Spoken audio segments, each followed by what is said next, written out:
बोला जा रहा है कि फॉर द कर्व, ये कर्व दिया हुआ है 4x³ माइनस 2x की पावर 5, कह रहा find the points at which the tangent passes through the origin. बात समझो जरा, एट आपको वो वाले सुनो, ये कर्व है, कह रहा है इस कर्व पे, अच्छा एक बात बताओ, एक कर्व पे कितनी टेंजेंट हो सकती हैं? अलग अलग पॉइंट पे बहुत सारी टेंजेंट हो सकती हैं। कह रहा है वो वाली टेंजेंट्स बताओ, वो वाली टेंजेंट्स के पॉइंट बताओ जो टेंजेंट्स कहाँ से पास करती हैं? ऑरिजिन से। ठीक है, बात समझो जरा, देखो मान लो ये तो मैंने असली कर्व बनाया, जैसा कि मैं हर बार बनाता हूँ आपको विजुलाइज कराने के लिए, तो इसको भी छोड़ो क्योंकि भाई हाँ हमको कर्व तो पता नहीं है 4x³ माइनस 2x की पावर 5 का।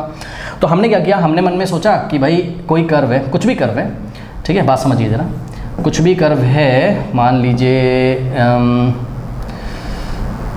ये ऐसा, ठीक है, ये ऐसा कर्व है, बिल्कुल हो सकता है, ये ऐसा कर्व है, होगा कोई फंक्शन, हम क्या करें? ठीक, अब समझो जरा, देखो ये वाले पॉइंट को देखो कर्व पे और ये वाले पॉइंट को देखो, ठीक, इस पॉइंट से होके जाने वाली जो टेंजेंट है वो कहाँ से पास कर रही है? ऑरिजिन से। मान लो ये ऑरिजिन से पास कर रही है, ये x डैश और ये y डैश, ठीक है, तो ये ऑरिजिन से पास कर रही है, और ये वाली टेंजेंट भी कहाँ से पास कर रही है? पास, कुछ बच्चे बोलेंगे कर्व के इस पॉइंट से पास कर रही है, हाँ भाई पास कर रही है, और यही तो पॉइंट आपको निकालने हैं। सपोज पॉइंट ए है और ये पॉइंट बी, तो आपको उन पॉइंट्स के कोऑर्डिनेट बताने हैं जिन पॉइंट से होके जाने वाली टेंजेंट ना ऑरिजिन से भी पास होती है, यानी कि 0,0 से भी पास होती है। बात समझ में आई? अब सुनो, यानी कि आपको इन दोनों पॉइंट के, या 3 भी पॉइंट हो सकते हैं, मुझे नहीं पता, इन पॉइंट्स के कोऑर्डिनेट बताने। अच्छा एक चीज़ देखो बच्चों जरा, यहीं पे मैं ब्लू मार्कर से आपको अगर दिखाऊं, देखिए आप कंफ्यूज बिल्कुल नहीं होइएगा। मान लीजिए ये वाला पॉइंट है, तो यहाँ से कर्व, ये कर्व है, ये वाला कर्व है, और इस कर्व के ये वाले पॉइंट से जो टेंजेंट जा रही है, ठीक है, ये कर्व से के पॉइंट से तो टच करके जा रही है, बट ये ऑरिजिन से तो नहीं पास हो रही। ऑरिजिन तो ये होता है ना, जहाँ पे x और y एक्सेस कट करते हैं, तो ये तो ऑरिजिन से नहीं जा रही। तो ऐसी टेंजेंट्स की नहीं बात करनी है, ऐसी तो बहुत सारी टेंजेंट्स हैं, यहाँ से भी एक टेंजेंट जा रही है, ये देखो, ठीक है, ये भी तो ऑरिजिन से नहीं पास हो रही है। ठीक है, बात समझ में आई? तो आपको टेंजेंट्स वो वाली लेनी है सिर्फ जो ऑरिजिन से पास कर रही होती हैं। बात समझ में आई? तो ऐसी वाली टेंजेंट्स कर्व के कौन से पॉइंट से जाएंगी? कर्व के कौन से पॉइंट से जाएंगी? तो कर्व पे पड़े हुए पॉइंट आपको बताने हैं। कौन से पॉइंट बताने हैं? पॉइंट्स जो कर्व पर लाई करते हैं, जो कर्व पर लाई करते हैं। ठीक है, हिंदी में लिख रहा हूँ ताकि आपको फील हो। ऐसे पॉइंट्स बताने हैं जो कर्व पे लाई करते हों, और उन पॉइंट से जाने वाली टेंजेंट कहाँ से होके जानी चाहिए? ऑरिजिन से। चलो बहुत बढ़िया। अब थोड़ा सा विजुलाइज और करते हैं इसको। देखो, तो हमने आपको यहाँ पे दिखाया था क्या कि कर्व आपका कुछ मैंने इस तरीके से बना दिया था। ठीक है, और अब देखो ये वाली टेंजेंट है, ऑरिजिन से पास कर रही है मान लो। ठीक है, अब ये वाली टेंजेंट की बात करी जा रही है कि ये वाली टेंजेंट की बात करी जा रही है, मुझे नहीं पता, लेकिन एक बात मुझे पता है क्या, कि ये टेंजेंट भी एक लाइन है T1 और ये टेंजेंट भी एक लाइन है, और ऐसी लाइंस जो ऑरिजिन से पास होती हैं उनका स्टैंडर्ड फॉर्म क्या होता है? y = mx + c। y = mx + c से c की वैल्यू कितनी हो जाएगी यहाँ पर? 0, यानी कि y = mx वाली जो लाइंस होती हैं वो ऑरिजिन से पास करती हैं। जिन बच्चों को नहीं पता फटाफट देख लें। देखो बच्चों, हमने क्लास 11th में पढ़ा था क्या कि भाई कोई लाइन है, ठीक है, ये लाइन है, तो ये y एक्सेस पे इंटरसेप्ट c बनाती थी। ठीक है ना, आप ऐसे दिखा दो लाइन को या आप ऐसे दिखा दो लाइन को। ठीक है, तो ये y एक्सेस पे इंटरसेप्ट c होता था। अगर ये c 0 हो जाए तो सोचो ये लाइन ऐसे नीचे गिरने लगेगी, c की वैल्यू कम होने लगेगी, और ये लाइन कहाँ से पास करेगी? ऑरिजिन से। इसी तरीके से ये लाइन भी कहाँ से पास करेगी? ऑरिजिन से। तो जब लाइन ऑरिजिन से पास करने लगे तो उस लाइन का जो c होता है, यानी कि y एक्सेस पे इंटरसेप्ट होता है, वो 0 हो जाता है। तो y = mx is the equation of the line, is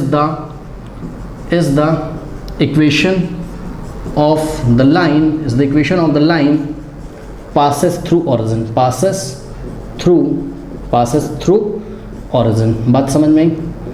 तो यानी कि क्या हम नहीं बोल सकते हैं, ध्यान से सुनिए, क्या हम अपने सॉल्यूशन में नहीं बोल सकते हैं क्या कि ऑल द टेंजेंट लाइंस, भाई टेंजेंट भी तो लाइन होती है ना एक, तो all the tangent lines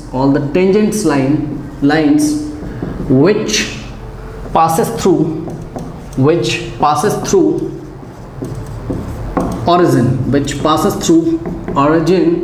is given by what? Is given by y = mx। अब सुनो स्टूडेंट्स, देखो अलग अलग m के अलग अलग अगर m होगा, यानी कि अलग अलग अगर स्लोप होंगे तो लाइंस भी अलग अलग हो जाएंगी, जैसा कि आपको मैंने डायग्राम में दिखाया। ठीक है, अभी मैंने दिखाया यहाँ पे, आप ध्यान से फिर से चेक कर लीजिए या आप यहीं पे चेक कर लीजिए। ठीक है, ये लाइन भी ऑरिजिन से जा रही है और ये लाइन भी, लेकिन इसका स्लोप अलग है क्योंकि इसका थीटा अलग है पॉजिटिव एक्स एक्सिस से और इसका थीटा अलग है पॉजिटिव एक्स एक्सिस से। यानी कि ध्यान से सुनिए, यानी कि स्टूडेंट, यानी कि अगर आप m को चेंज करते रहेंगे तो आपको अलग अलग लाइन मिलती रहेंगी। हाँ, लेकिन सभी लाइन कहाँ से पास करेंगे? ऑरिजिन से। तो याद रखिए, यहाँ पर मैं एक और नोट लगा रहा हूँ, m के चेंज होने से, फील करिएगा, m के चेंज होने से डिफरेंट लाइंस मिलेंगी, डिफरेंट लाइंस या डिफरेंट टेंजेंट लाइंस मिलेंगी, डिफरेंट टेंजेंट लाइंस मिलेंगी। हिंदी में इसलिए लिख रहा हूँ भैया, फील होगा तुम्हें। ठीक है, डिफरेंट टेंजेंट लाइंस मिलेंगी जो कहाँ से पास करेंगी? जो ऑरिजिन से पास करेंगी, यानी कि जो 0,0 से पास करेंगी। चलो बहुत बढ़िया, बहुत बढ़िया। ठीक है, अब सुनो, इसको मैंने इक्वेशन 1 बना लिया, कोई डाउट है? अब सुनो, एक काम करते हैं क्या कि ये जो कर्व दिया हुआ है, अगर इस कर्व को मैं डिफरेंशिएट कर दूँ स्टूडेंट्स, सोचो, इफ़ वी डिफरेंशिएट कर्व तो क्या हो जाएगा? dy by D X, X के रिस्पेक्ट में डिफरेंशिएट करिए, dy by D X is equals to क्या हो जाएगा? हाँ भाई, ये 3 आएगा आगे, 3 4 ज़ा 12 एक्स स्क्वायर माइनस 5 2 ज़ा 10 एक्स की पावर 4। एक बात बताओ, ये जो आपने कर्व को डिफरेंशिएट कर दिया है, हाँ, तो क्या मिल गया आपको? बताइए ज़रा, क्या मिल गया आपको? आपको मिल गया है क्या? आपको मिल गया है स्लोप ऑफ द टेंजेंट ही तो मिलता है। अब सुनो, मेरी बात सुनो बच्चे ध्यान से सुनो। स्टूडेंट्स बोलेंगे सर इस बार आपने ये नहीं बोला कि dy by D X is equals to X not, Y is equals to Y not. भैया सुनो, this is the slope, this is the general slope of all the tangents. बात समझो, इस कर्व की जितनी भी टेंजेंट है ना, ये सबके स्लोप को दिखाता है। बात समझ में? भाई आप x बदलते जाओ तो x के बदलने से अलग अलग x के लिए अलग अलग टेंजेंट आती जाएंगी। मैंने आपको बताया ना कि एक कर्व से तो बहुत सारी टेंजेंट पास हो रही होंगी, इसका x कोऑर्डिनेट अलग होगा, इसका x कोऑर्डिनेट अलग होगा, इसका x कोऑर्डिनेट अलग होगा। तो इस बार हमने इसमें कोई x is equals to x not नहीं रखा, कोई y is equals to y not नहीं रखा। क्यों नहीं रखा? क्योंकक्योंकि ये जो आया है ये slope of all the tangents, slope of all the tangents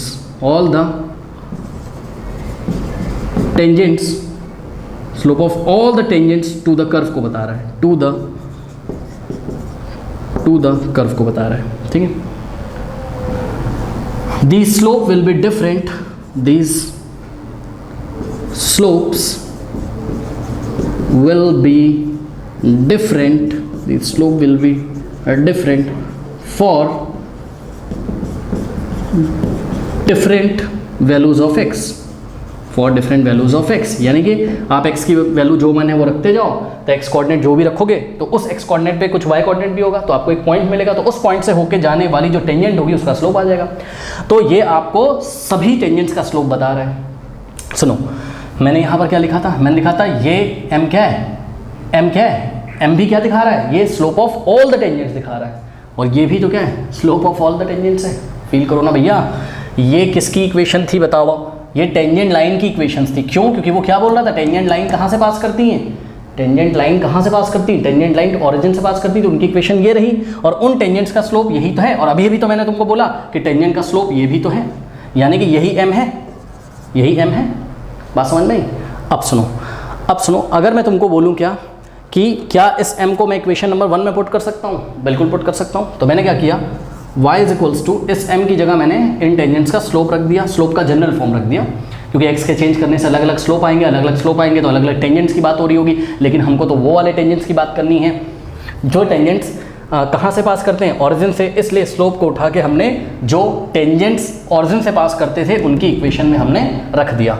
ठीक है, तो ये हो जाएगा आपके पास क्या? 12x स्क्वायर, m की जगह हमने रखा 12x स्क्वायर माइनस 10x की पावर 4, ये है m की वैल्यू, m इंटू x। ठीक है, ये आ गया।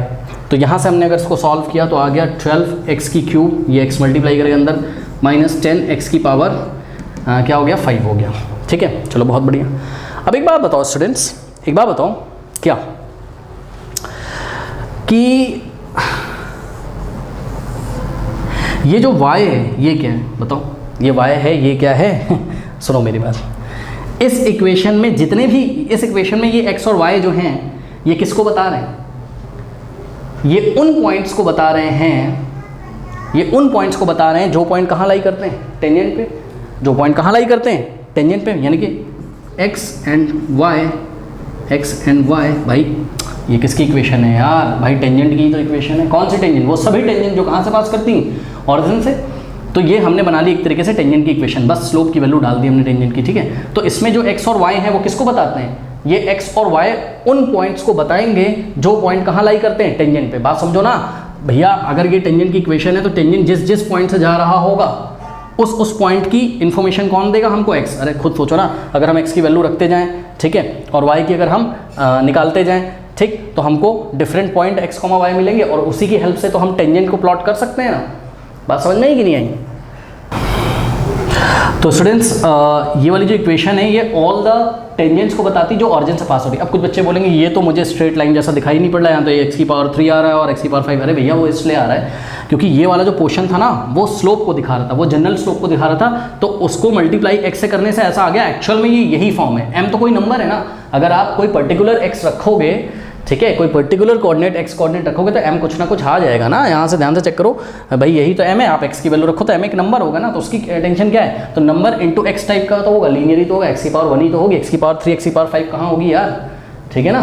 तो है ये स्ट्रेट लाइन, आप इसकी टेंशन ना लो। तो ये क्या है, ये है आपका टेंजेंट्स को शो कर रहा है, जो कहाँ से पास होती हैं, जो ऑरिजिन से पास होती हैं, जो कहाँ से पास होती हैं, ऑरिजिन से पास होती हैं। अब एक बात बताओ, ऑरिजिन से पास होती हैं, ठीक है, इस पॉइंट के बारे में सोचो, ये पॉइंट कर्व पे भी लाई कर रहा है और टेंजेंट पे भी लाई कर रहा है, तो ये वाला क्या है, कॉमन पॉइंट है, किसका, कर्व का और टेंजेंट का। वैसे तो कर्व पे बहुत सारे पॉइंट हैं और टेंजेंट पे भी बहुत सारे पॉइंट हैं, यानी कि आपको कर्व की भी इक्वेशन पता है और आपको अब टेंजेंट की भी इक्वेशन पता है। तो सोचो, जब दोनों की इक्वेशन पता है तो दोनों को अगर हम सॉल्व कर लें तो दोनों को सेटिस्फाई करने वाला x और y जो आएगा, बात समझिए जरा, इसको कर्व की इक्वेशन को और अगर टेंजेंट की इक्वेशन को हम सॉल्व कर लें तो जो x और y आएगा वो इसका भी सॉल्यूशन होगा और इसका भी सॉल्यूशन होगा, यानी कि आप किसकी बात कर जाओगे, आप बात कर जाओगे ये वाले पॉइंट की,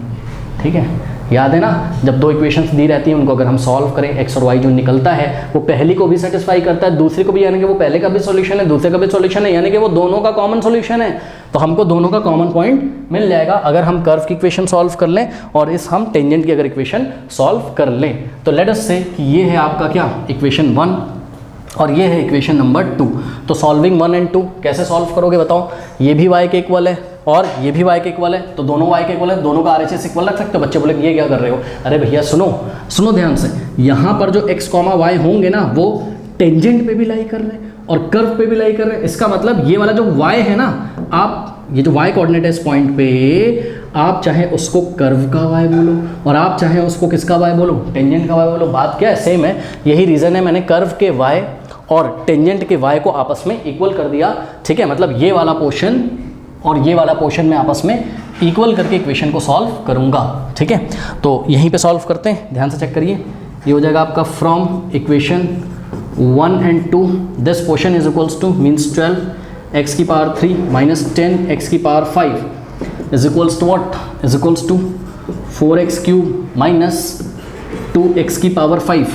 सॉल्व करते हैं इसको थोड़ा सा, क्या हो जाएगा, ये 4x³ लेफ्ट में आएगा, 12x³ माइनस 4x³ क्या होता है, 8x³ होता है, ठीक है, इज इक्वल्स टू, इसी तरीके से इसको राइट में ले जाओ तो क्या हो जाएगा, ये आपका हो जाएगा राइट में जाके प्लस हो जाएगा, क्या 10x³ नेगेटिव था पॉजिटिव हो जाएगा और 2x⁵ नेगेटिव था और 10 माइनस 2 क्या होता है, लाइक टर्म्स है ना, x⁵ तो ये आ जाएगा आपके पास क्या, ये आ जाएगा आपके पास 8x³ is equals to 10x⁵ minus 2x⁵, क्या हो जाएगा 10 माइनस 2 8x⁵। अब कुछ स्टूडेंट कहेंगे, बोलेंगे x³ से x³ काट दो, क्यों काट दोगे भाई, हाँ क्यों काट दोगे, नहीं काटना है, आपको x की सभी पॉसिबल वैल्यूज़ निकालनी, हाँ 8 से 8 आप कैंसिल कर सकते हो, ठीक है।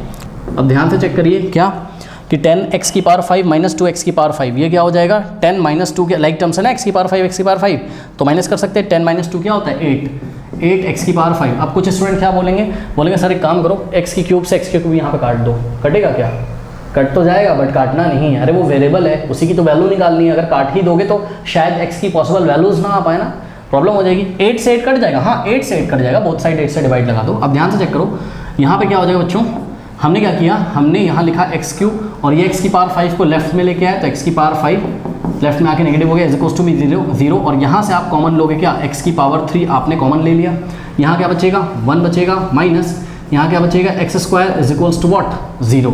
ठीक है, बात समझ में आई कि नहीं आई?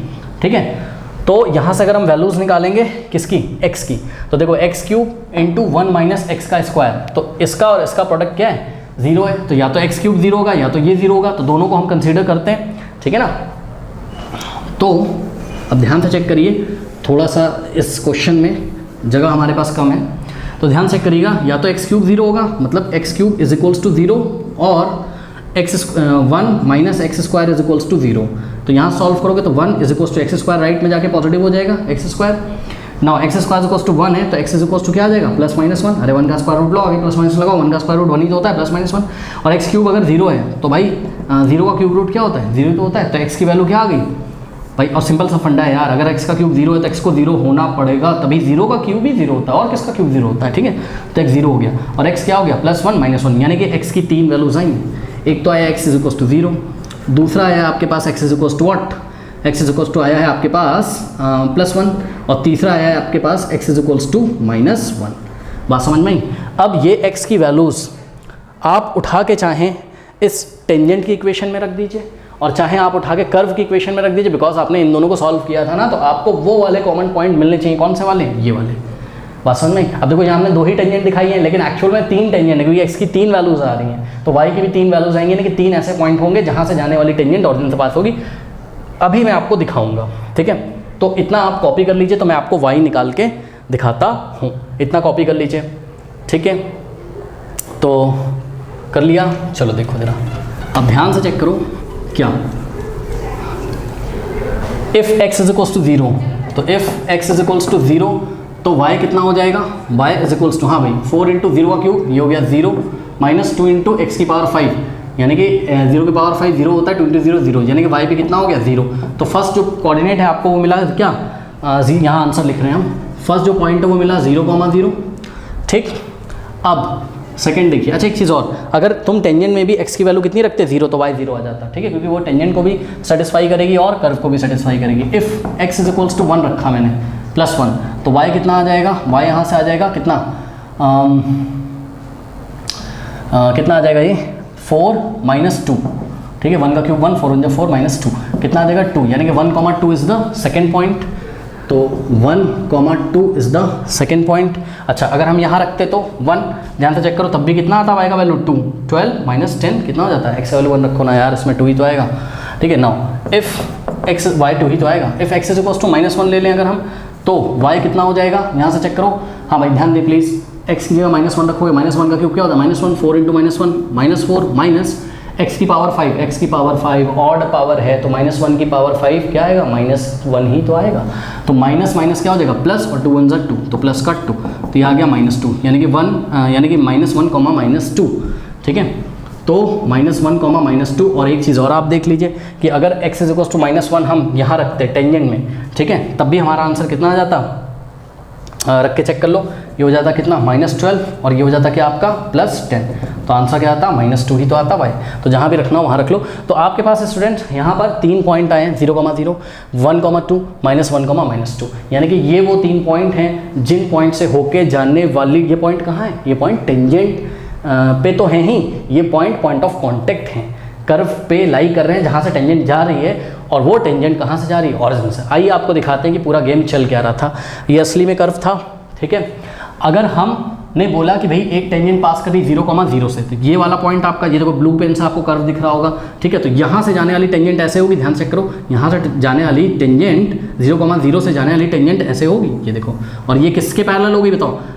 आप बच्चे बोलेंगे कि भैया ये जो आपने बनाई है टेंजेंट, इसने कर्व को यहाँ काट दिया, अरे तो क्या हुआ यार, ये वाले पॉइंट की तुम बात कर रहे हो, 0,0 को तो टच करके जा रहा है, यानी कि ये टेंजेंट 0,0 पे टेंजेंट है, कर्व पे 0,0 पे टेंजेंट है। और ध्यान चेक करो, 0,0 वो वाला पॉइंट है जो वाले पॉइंट पे टेंजेंट जब हम बनाते हैं तो वो ऑरिजिन से पास करती है, यानी कि 0,0 से पास होती है, तो 0,0 से ही तो पास हो रही है वो। अगली सिचुएशन देखो 1,2, ठीक है, तो 1,2 कहाँ आएगा, x एक्सेस पे 1, ठीक है, और y एक्सेस पे 2, तो यहाँ कहीं जो टेंजेंट आएगी 1, x एक्सेस पे 1, और ये रहा 1 और यहाँ रहा 2, तो 1,2 से जाने वाली टेंजेंट, ये देखो ये वाला पॉइंट 1,2 है कर्व पे, यहाँ से जाने वाली टेंजेंट भी यहाँ से थोड़ी तिरछी हो गई, एडजस्ट करिएगा।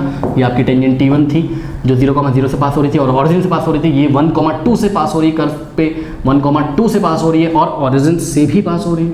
यही तो बोल रहा था कि वो वाला पॉइंट बताओ जिस पॉइंट से जब टेंजेंट जाए तो ऑरिजिन से भी पास हो जाए, हो तो गई पास। अब -1, -2 कहाँ आएगा बताओ, -1, -2, देखो -1 यहाँ कहीं और -2 यहाँ कहीं, तो -1, -2 यहाँ कहीं मिलेगा। तो ये वाला पॉइंट क्या आपका -1, -2, तो यहाँ से कर्व पे ये पॉइंट -1, -2 एक ऐसा पॉइंट है जहाँ से जाने वाली टेंजेंट ये टच करके जा रही है यहाँ पे, आगे काट दे तो उससे मतलब नहीं है, इस पॉइंट पर टेंजेंट होनी चाहिए कर्व पे, ठीक है। तो ये वाली जो टेंजेंट T3 है ये भी ऑरिजिन से तो पास हो रही, और कर्व पे कौन से पॉइंट से पास हो रही, तो -1, -2। अब क्वेश्चन समझ में आया कि वो आपको कर्व पे ऐसे पॉइंट मांगना चाहते थे कि जिन पॉइंट से यदि हम टेंजेंट ड्रॉ करें तो वो ऑरिजिन से निकल जाए। तो इसका मतलब कर्व पे एक पॉइंट 1,2 वहाँ से टेंजेंट ड्रॉ करी, ऑरिजिन से गया, दूसरा पॉइंट है 0,0 वहाँ से अगर हमने टेंजेंट ड्रॉ किया तो वो तो ऑरिजिन से गया ही, और तीसरा पॉइंट था कर्व पे -1, -2, तो वहाँ से जो टेंजेंट गई वो भी ऑरिजिन से गई। आशा करते हैं आपको समझ में आया होगा, कर लीजिए। Number 19 is